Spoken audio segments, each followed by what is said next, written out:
right. Live Life Driven. It is January 20th, Inauguration Day. It's been on my calendar for a long time, Inauguration Day, and there's been so much to do with this day and discussion what was going to happen. And I'll tell you, it's a beautiful day here in Montana. Took my girls to school today. Life is great, and we got a lot to talk about.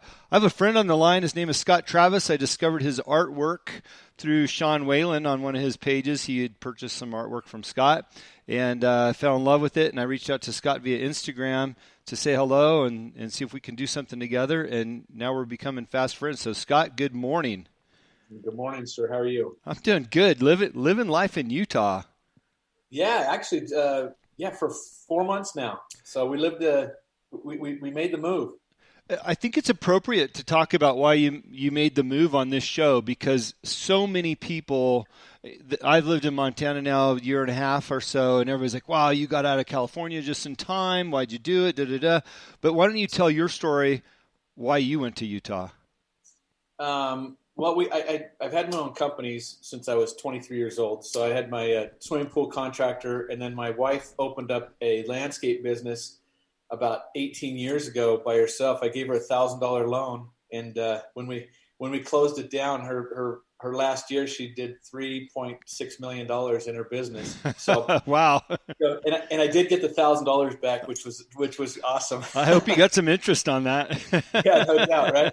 Yeah, no. So we have 3 kids. All of them moved out. My oldest one is 34, and then my youngest is 24, and I have another one that's 32.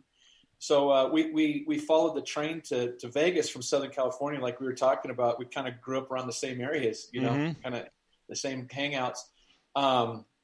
Moved to Vegas to follow the money, and we kind of hit a nice vein there right when everything was popping in 2000, 2001. And then life takes its turns and twists, and we got to the. Wife was stressed out running the business, and I was basically retired. I've been retired for 8 years. Retired meaning I don't have a quote unquote job, if that makes any sense. Yeah, so, sure it does in this day and age. The entrepreneur is always working, but the job I don't have. So for about the last year and a half, we just started thinking, we've got no kids at home. Let's start. It was kind of interesting because we went to like you mentioned, Sean Whalen. We went to one of his live events here in Utah in June, I believe, June or July. Mm-hmm. Drove out, really just kind of fell in love with meanwhile, we had her company up for sale. Kind of just fell in love with the area. We're used to, different shades of brown, and Utah's got green and white and, pretty skies and temperature changes. So, we said, well, what do you think about moving? And so her business was in escrow, so we literally could go anywhere we wanted to, and we had planned for we planned to travel for 6 months all the way from Hawaii to India. We were going for 6 months. We were just going to be off grid and playing, and then the bad flu season came, and we got stuck around. So. We came up here, sold the business, came up here, fell in love with it, went back home, started packing some stuff, kind of getting rid of some stuff. And about 10 days later, we came back up. I've owned my own house ever since I was 21 years old. And I said, I don't want to have any roots right now. I just want to be mobile. So I've got I want to say it's a loft studio place. The whole downstairs is my art studio, and then got 2 floors of living space. It was just built. Went home after that 10 days we came back, and then we stayed here for 10 days just kind of driving around, and went home, put my house on the market, sold it in 2 days. And we didn't know if we were going to land here, Montana, Idaho, but for this year we put a year lease in. And so for this year we're here in Utah.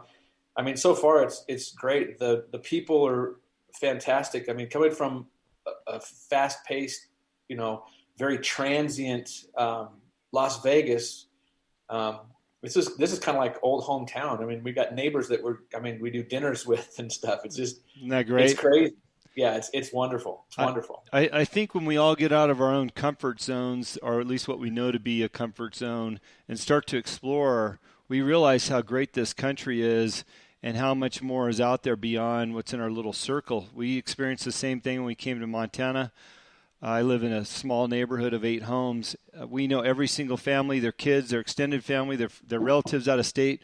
We've all shared dinners at each other's houses and had group dinners and do 4th of July together. And to me, that's what America should feel like in my mind. You know, what I've always envisioned is this is the country we live in. These are the types of people I want to be around. And I'm glad that you're experiencing that as well.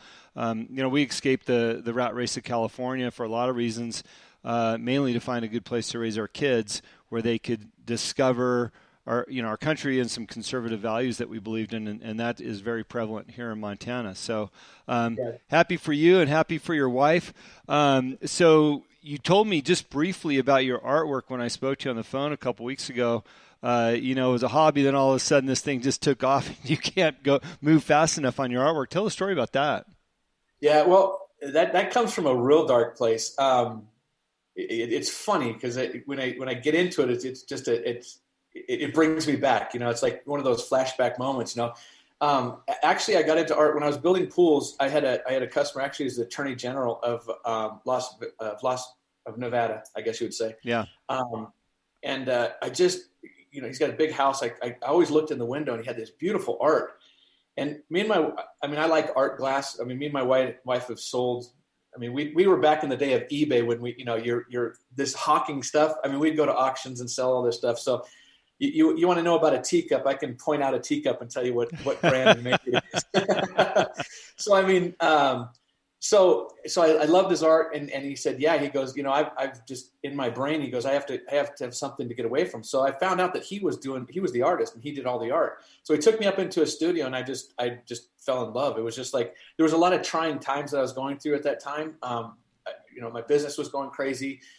Raising the kids, the country club lifestyle, trying to keep up with the Joneses. That's what I did. The outside appearance was everything was wonderful. Mm-hmm. $1 million businesses, running new Escalades, golfing 3 and 4 times a week. Just that the it lifestyle that you always think that you want to chase. Well, unbeknownst to me, but I found out rapidly that I had a 14-year-old that had a heroin addiction that had no. That I was the only one that knew about. I was the only one in the family that knew about it. So I started painting just to kind of get away from it. And I remember one night, my son came in and he was just high as a kite. And my family, we lived in a big house, and I could see from my art studio, I could see into the kitchen where my wife, my daughter, and my other son were. And I was painting this painting. I've got it up on my wall to remind me. It's right here, so it's everything I see. And that was in 2004. And he came in, and like I said, he was just twisted, and he left the room, and I took my gun and I put it in my mouth. I said, I'm done with this. I can't, this is bullshit. There's no reason for this. Mm-hmm. You try, again, I came from a single family home, government cheese, welfare, all the other shit. And now I'm, living the life that you should, but everything else was all fucked up. On the outside, or on the inside. So that's where my art came from. And then from there, I just started releasing, just it out on canvas and just get mad, get happy. And then it was all for me. And we had a house, and it was all in my house. My wife said, you got to get your stuff out here. And I'm like, no, it's just for me. It's nobody knows what I was going through when I painted that. And it's so cliche, it's like the artist and all this. But it's very interesting coming from a very blue collar, background for myself, always working, and then going in and tapping into that, that quote unquote feeling. It's really interesting. So I did an art show. I sold 7 pieces and got 2 commissions on that first art show, which was like I had no idea that people wanted my stuff. They'd look at it and they go, "Oh, I see." All these art people are like, rubbing their mustaches and doing their brow. I see such a wonderful thing. I'm like, dude, I was so fucking pissed when I made that. I don't know how you see happiness in that painting. You know what I mean? So that's where it evolved to. And then I just started getting comfortable. I went into a store with some of my stuff. A big gallery owner went in and bought a couple of pieces, and he asked me to be in his gallery in Hawaii. He's opening up a gallery here in Vegas that in 2 weeks. So I'm going to go back and do more of that. Mm-hmm. I'm doing a bunch of commission stuff, something that I never would have thought would have come of this, but I love it. I just absolutely love it. And to have people appreciate it and to see something, that they can relate to just makes it all the better for me. Yeah. Well, I think your work is very touching and timely. A particular piece you've done of Jesus Christ with the with his crown of thorns is very interesting to me. But I think what really caught my attention is your depiction of the Statue of Liberty in a variety of forms, colorations, backgrounds, etc. And I just was so fascinated by that, and that's what made me reach out to you in the first place. Is I want to know who this artist is that's putting this together, and in my opinion, in a very timely manner based on what's going on in the world. You know, what inspired you to do the Statue of Liberty for the first time? You know what?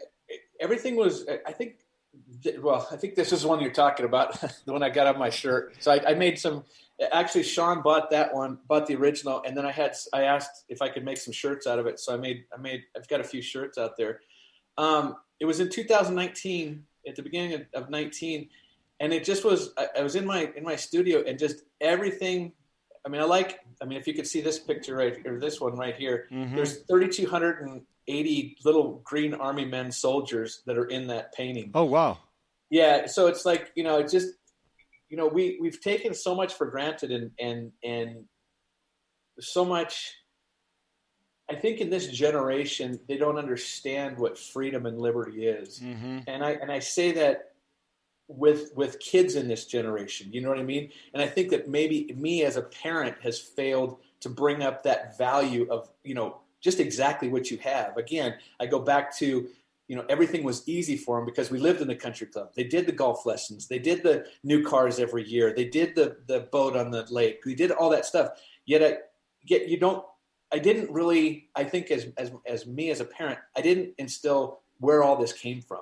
It just didn't happen magically. Yeah. Hey, by the way, if you're listening to the show and you're interested to see some of these pieces, you can go on Scott's Instagram. It's I_am_Scott, SCOTT, Travis, TRAVIS, and see some of these pieces. On June 20th, he had posted the flag he was talking about with all the soldiers, and then you'll see some of the other work that we're talking about. So it's I_am_Scott Travis. That's with 3 T's. So, Scott, I appreciate what you're saying because I grew up in a household. My father was actually a retired sheriff.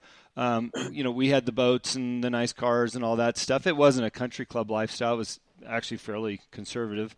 But, you don't realize where our freedoms come from. And I don't think there was enough emphasis in the last 20, 30 or more years about our freedoms and the importance of this country and the politicians and where the directions that we're going. And I think what we've discovered in the last 4 years through Trump's oversight of this country as the president, he's been exposing things that have been around for so long that have been manifested really in a negative manner, in my opinion.